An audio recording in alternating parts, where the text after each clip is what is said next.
Friends, कहा जाता है एक शिक्षित और सभ्य, या मैं ये कह दूं एक शिक्षित या सभ्य तो भी ठीक होगा, एक शिक्षित या सभ्य व्यक्ति को हमेशा थैंकफुली होना चाहिए, थैंकलेस नहीं होना चाहिए। यदि किसी ने आपके जीवन के विकास में 0.1% का भी योगदान दिया है तो आप उसके कृतज्ञ रहें, थैंकफुल रहें, कृतज्ञ ना बने, थैंकलेस ना बने।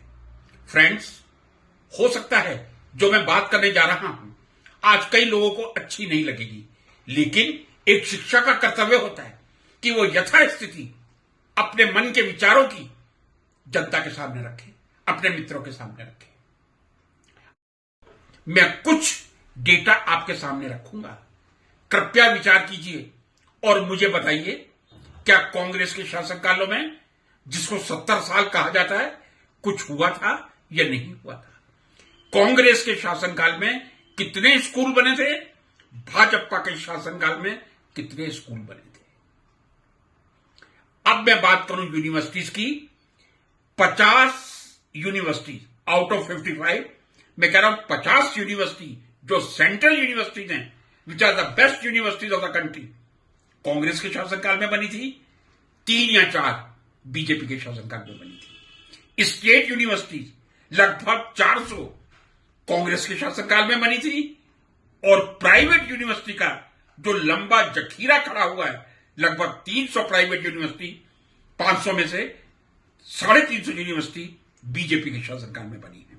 जरा आप एक अवलोकन करें, प्राइवेट यूनिवर्सिटी का शैक्षणिक स्तर क्या है और एक गवर्नमेंट, स्टेट गवर्नमेंट या सेंट्रल यूनिवर्सिटी का शैक्षणिक स्तर क्या है।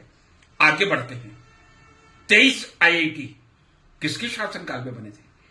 Best technical institutes of the country, best technical institutes recognised by the world. क्या आईआईटी खड़गपुर, दिल्ली, बॉम्बे, कानपुर, मद्रास, गुवाहाटी, रुड़की, ये टॉप जो आईआईटीज हैं, ये विश्व के टॉप रैंकिंग इंस्टीट्यूट्स में नहीं है? यदि ये बने थे, किसके शासनकाल में बने थे? IIM Ahmedabad, IIM Lucknow, IIM Bengaluru, IIM Calcutta किसके शासनकाल में बने थे? जरा मुझे इस चीज का उत्तर मेरे मित्रों से चाहिए। कृपया आप कमेंट में लिखें, खुल के लिखें, चाहे आप मेरे पक्ष में लिखें या मेरे विपक्ष में लिखें। एक क्वेश्चन और करना चाहूंगा, किसी भी वैज्ञानिक अनुसंधान की तरफ या किसी भी दूसरे क्षेत्र में पहला कदम ही अति उपयोगी होता है, अति इंपॉर्टेंट होता है, मोस्ट इंपॉर्टेंट होता है। 1974 में जो पोखरण में परमाणु विस्फोट किया गया था, ऑफ कोर्स शांतिपूर्ण कार्यों के लिए इंदिरा जी के नेतृत्व में, किसके का शासनकाल में हुआ था? इसके बाद 1975 में जब हमने पहला अपना उपयान, जब पहला सैटेलाइट आर्यभट्ट अंतरिक्ष में भेजा था, किसके कार्यकाल में भेजा था? प्रश्न फिर करना चाहूंगा, ये जो आप तरह तरह की गाड़ियों में घूम रहे हैं, मारुति के अनेक मॉडल हैं, दूसरी महिंद्रा के अनेक मॉडल है, हुंडई के अनेक मॉडल है, क्या आपने सोचा है इसके आगमन में किसकी भूमिका रही है? मुझे याद है बचपन में 1980 तक 2 ही गाड़ियां देखता था, एम्बेसडर या फिएट, इसके अलावा तीसरी गाड़ी नहीं थी।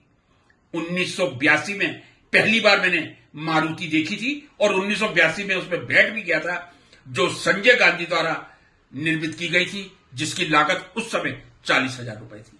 ये कांग्रेस का ही शासनकाल था।